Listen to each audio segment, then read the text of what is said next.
So hello everyone, সিএসএসের এই পর্বে আপনাদের সবাইকে স্বাগত জানাই। তো অলরেডি আমি আপনাদের সুবিধার জন্য আমি অলরেডি ফোল্ডার স্ট্রাকচারটাকে রেডি করে আমরা সেই ফোল্ডারটাকে ভিএস করে ওপেন করে নিয়েছি। তো আজকে আমরা সিএসএসের দুটো ছোট বাট গুরুত্বপূর্ণ দুখানা প্রপার্টি সম্পর্কে জানবো। একটা হচ্ছে লেটার স্পেসিং, একটা হচ্ছে ওয়ার্ড স্পেসিং। খুবই ইম্পর্টেন্ট এই দুখানা টপিক, কারণ যখন আপনি কোনো একটা টেমপ্লেট ডিজাইন করবেন তখন সবথেকে বেশি দেখবেন আপনার লেটার স্পেসিংটা অনেক জায়গাতে সবথেকে বেশি ইউজ হয়। তো সেটা নিয়ে আজকে আমরা বিস্তারিত আলোচনা করব। তো চলুন শুরু করা যাক। তো দেখুন, আমরা সর্বপ্রথমে এখান থেকে ইন্ডেক্স.html-কে ডাবল ক্লিক করলাম আর এখানটাতে আমি 134 করে দিয়েছি। যদিও এই ক্লাস সংখ্যার সাথে আমাকে সিএসএসের প্লেলিস্টটা একটুখানি চেঞ্জ করতে হবে, বাট কোনো সমস্যা নেই। আপাতত যেভাবে আমাদের সিরিয়ালি এগিয়ে আসে 134ই থাকলো। আর এখানে style.css রয়েছে, যেখানে কোনো কিছু নেই। তো চলুন আমরা এটাকে একটুখানি আউটপুটটা দেখে নিই। তো বাই ডিফল্ট জিনিসটা এরকমভাবে থাকে। তো আমরা একটা কাজ করি, আমরা জিনিসটাকে একটু ছোটো করে নিই। আমরা এখানে ফর দ্য মোমেন্ট যেগুলো আছে একটু রিমুভ করে দিই। আমি মোটামুটি ধরনের ক্লাস 1টাকে রিমুভ করে দিলাম, নতুন করে করি। সো আমি একটা .1 বলে ক্লাস রেডি করলাম, আর তার ভিতরে মনে করুন আমার এখানটাতে থাকলো একটা h2, আর এই h2-র মধ্যে আমি লিখলাম যে দিস ইজ আওয়ার, ওটা স্মলে থাকলো, দিস ইজ আওয়ার হেডিং। ঠিক আছে, এটাকে আমি সেভ করলাম। এবার যখন আমরা একটু আউটপুটে যাব, তো এবার আপনি এখানে রিলোড প্রেস করুন। দেখুন এখন এটা এরকম আসছে। তো আমি একটু এটাকে জুম করে নিলাম আপনাদের বোঝার সুবিধার জন্য। তো দেখুন মাঝে মাঝে কী হয় যে যখন আপনি কোনো একটা ওয়েব পেজের টেমপ্লেট বানাবেন, তো তখন আপনাদেরকে কোনো একটা হেডিং হোক বা কোনো একটা প্যারাগ্রাফ হোক, সেটাকে আপনাকে বলা হয় যে এই যে ধরুন লেটারগুলো আছে না, যেরকম টি একটা লেটার, এইচ একটা লেটার, আই একটা লেটার, এস একটা লেটার, এদের মাঝখানে কিছুটা স্পেস হবে। তো সেটা আপনি করবেন কি করে? এরকম রিকোয়ারমেন্ট কিন্তু আপনাদের আসবেই। তো এই জিনিসটা করার জন্য আপনাকে সিএসএসের মধ্যে একটা প্রপার্টি নেম লিখতে হয়। তো চলুন সেটা দেখা যাক। তো আমরা একটা কাজ করি, আমি style.css-এ গিয়ে আমি .1-কে ধরলাম আর তার ভিতরে থাকা h2-টাকে আমি ধরলাম। তো এই প্রপার্টিটার নাম হচ্ছে আপনার লেটার হাইফেন স্পেসিং। ঠিক আছে, তো এবার লেটার স্পেসিংয়ে মনে করুন আমরা আপাতত পিক্সেলে দিচ্ছি। পরবর্তীকালে যখন আমরা বিভিন্ন রকমের সিএসএসের ইউনিটগুলো শিখবো, তো সেটা নিয়েও আমরা তখন দেখবো যে আরও কত রকমের ইউনিটস রয়েছে। সো আমি মনে করুন এখানটাতে দিলাম যে এইটা 3 পিক্সেল। আপাতত দেখা যাক যে স্পেসিংটা কীরকম হয়, পরে আমরা সেটাকে বাড়িয়ে বা কমিয়ে দেখতে পারি। তো এখানে 3 পিক্সেল দেওয়ার পরে আমি এটাকে সেভ করব। আমরা আউটপুটের এখানটাতে গিয়ে একটু রিলোডে প্রেস করুন। দেখুন এইটা আস্তে করে একটুখানি বেড়ে গেল। আর এরকম ধরনেরই বিভিন্ন রকমের হেডিং আপনি বিভিন্ন রকমের টেমপ্লেটে দেখতে পারবেন। এটা এমন নয় যে শুধুমাত্র আপনার হেডিংয়ের ক্ষেত্রেও হয়, অনেক সময় প্যারাগ্রাফের মাঝখানেও ক্লায়েন্টরা চান যে আপনার প্যারাগ্রাফের যে লেটারগুলো রয়েছে তার মাঝখানে কিছুটা পরিমাণে একটু স্পেস থাকবে। তো মনে করুন আমার এখানটাতে এই h1-এর নিচে, বা আমি আরেকটা ডিভ এখানটায় তৈরি করে নিচ্ছি, .2 বলে একটা ডিভ তৈরি করলাম, যার মধ্যে একটা প্যারাগ্রাফ রয়েছে, যার ভিতরে মনে করুন লরেমের কটা, মোটামুটি ধরে নিন 50টা ওয়ার্ড রয়েছে। ঠিক আছে, এটাকে সেভ করলাম। যদি একটু কম হলে ভালো হতো, আমি এখান থেকে একটু রিমুভ করে দিচ্ছি। ঠিক আছে, সেভ করলাম। সরি, পিটা একটাই রিমুভ হয়ে গেছিলো।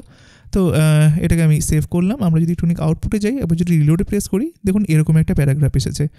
আর মাঝে মধ্যে কি হয়, আপনাকে বলা হয় যে এই .2 বলে যে প্যারাগ্রাফটা রয়েছে না, মনে করুন আমি এটার ফার্স্ট এটাকে ধরলাম যে .2-কে ধরার পরে মনে করুন এর আমি উইথ দিয়ে দিচ্ছি 50%, আর এটাকে জাস্ট মার্জিন আমি করে দিলাম হচ্ছে অটো।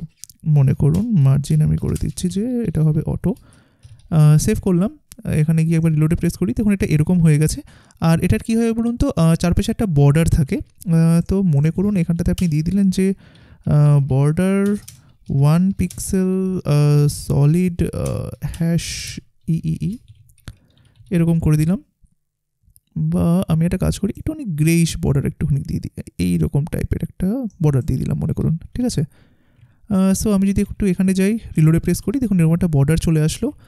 বর্ডারটাকে আমি একটু বাড়িয়ে দিই, যেরকম 3 পিক্সেল করে দিই, আর এর ভিতরে একটা প্যাডিং দিয়ে দিই। আমরা এগুলো সমস্ত কিছু জানি যে প্যাডিং কী হয়।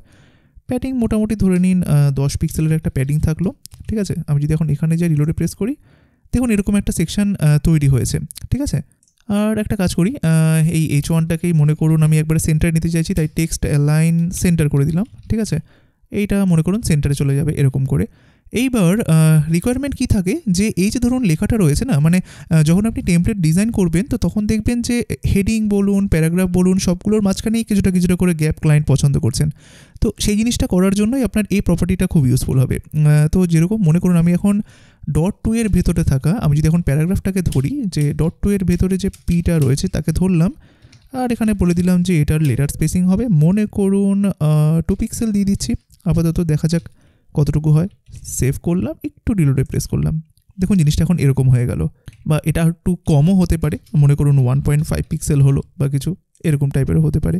তো বিভিন্ন রকমের এটা রিকোয়ারমেন্ট থাকে। তাই যখনই আপনি দেখবেন যে এরকম টাইপের একটা টাস্ক আপনাকে দেওয়া হয়েছে আর আপনি দেখে বুঝতে পারছেন যে প্যারাগ্রাফের মাঝখানে এরকম স্পেস রয়েছে, তো তখন আপনি বুঝতে পেরে যাবেন যে আচ্ছা এটা তার মানে লেটার স্পেসিংয়ের মাধ্যমে করা হয়েছে। ঠিক আছে, তো এইবার আমরা আরেকটা জিনিসে আসি। আমি লেটার স্পেসিংকে এই মুহূর্তে এখান থেকে সরিয়ে দিচ্ছি। মনে করুন এটা এরকম থাকলো। যদিও এই প্রপার্টিটা খুব একটা বেশি ইউজ হয় না, তবু আপনাদের জেনে থাকাটা ভালো। এখনকার যে স্পেসিংটা নিয়ে আমরা কথা বলবো সেটা হচ্ছে ওয়ার্ড স্পেসিং। আমরা এখন শিখলাম যে একটা লেটার থেকে আরেকটা লেটারের মাঝখানে কীভাবে স্পেস দিতে হয়। এবার আমরা দেখব যে একটা ওয়ার্ড থেকে আরেকটা ওয়ার্ডের মাঝখানে কীভাবে স্পেসটা বাড়াতে হয়। তো তার জন্য খুবই সিম্পল, আপনাকে লেটারের জায়গায় লিখতে হবে ওয়ার্ড হাইফেন স্পেসিং। ঠিক আছে, এবার আপনি এখানে দিয়ে দিন যে 5 পিক্সেল বা আপনি মনে করুন 6 পিক্সেল দিয়ে দিলাম যাতে একটুখানি বড়ো করে দেখায়। একটু রিলোডে প্রেস করলাম, দেখুন প্রত্যেকটা ওয়ার্ডের মাঝখানে এখন কিন্তু স্পেসটা বেড়ে গেল। আগে কিন্তু অনেকটা কম ছিল, বাট এখন সেটা কিন্তু আরও বেশি হয়ে গেল। তো এইটা খুব একটা বেশি কাজে লাগে না, বাট তবু আপনি ইউজ করতে পারেন। তো সবথেকে বেশি আমাদের এই লেটার স্পেসিংটাকেই ইউজ করতে হয়। বাট ইনকেস যদি কখনো আপনার লেটার স্পেসিং বা ওয়ার্ড স্পেসিংয়ের প্রয়োজন হয় তো তখন আপনি সেটাকে ইউজ করতে পারেন। তো আমি এখানে মনে করুন লেটার স্পেসিং দিয়ে দিলাম যে 1 পিক্সেল, সেভ করলাম, এখানে গেলাম, একবার রিলোডে প্রেস করছি। তো জিনিসটা এরকমভাবে থাকলো।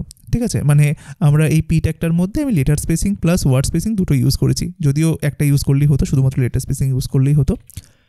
তো জিনিসটা ছোট, বাট জিনিসটা কিন্তু খুবই ইউজফুল। আপনি যখন বিভিন্ন রকমের টেমপ্লেট নিয়ে কাজ করবেন তো তখন দেখবেন এই ধরনের এই লেটার স্পেসিংয়ের কাজগুলো কিন্তু আপনার সচরাচর খুবই ব্যবহারে আসে। তো এই কারণে আমরা এই জিনিসটাকে দেখে নিলাম।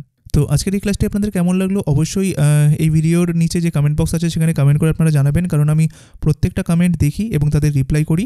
তো কাইন্ডলি কমেন্ট করে জানাবেন যে আপনাদের আজকের ক্লাসটি কেমন লাগলো। যদি ক্লাসটি আপনাদের ভালো লেগে থাকে তাহলে কাইন্ডলি এই ভিডিওটিকে একটি লাইক করে দেবেন, পাশাপাশি ভিডিওটিকে সবার কাছে শেয়ার করে দেবেন। আর যদি আপনি আজকের এই চ্যানেলে নতুন হয়ে থাকেন তো কাইন্ডলি এই চ্যানেলকে সাবস্ক্রাইব করে রাখবেন, পাশাপাশি বেল নোটিফিকেশন আইকনটা অবশ্যই অন করে রাখবেন, যাতে করে আমি এই চ্যানেলে যখনই কোনো আপডেট দিই না কেন তার আপডেট যেন সবার আগে আপনি পেতে পারেন। আর এই ভিডিওর ডিসক্রিপশন বক্সটি অবশ্যই চেক করবেন, সেখানটাতে আমার অন্যান্য চ্যানেলসগুলোর বা ফেসবুক পেজগুলোর লিঙ্ক দেওয়া রয়েছে। কাইন্ডলি সেই সমস্ত জায়গাগুলোতেও আপনারা সাবস্ক্রাইব করে রাখবেন এবং ফেসবুক পেজগুলোতে লাইক করে রাখবেন, যাতে করে যে কোনো কন্টেন্ট আমি যে কোনো জায়গাতে দিই না কেন তার আপডেট যেন সবার আগে আপনি পেতে পারেন।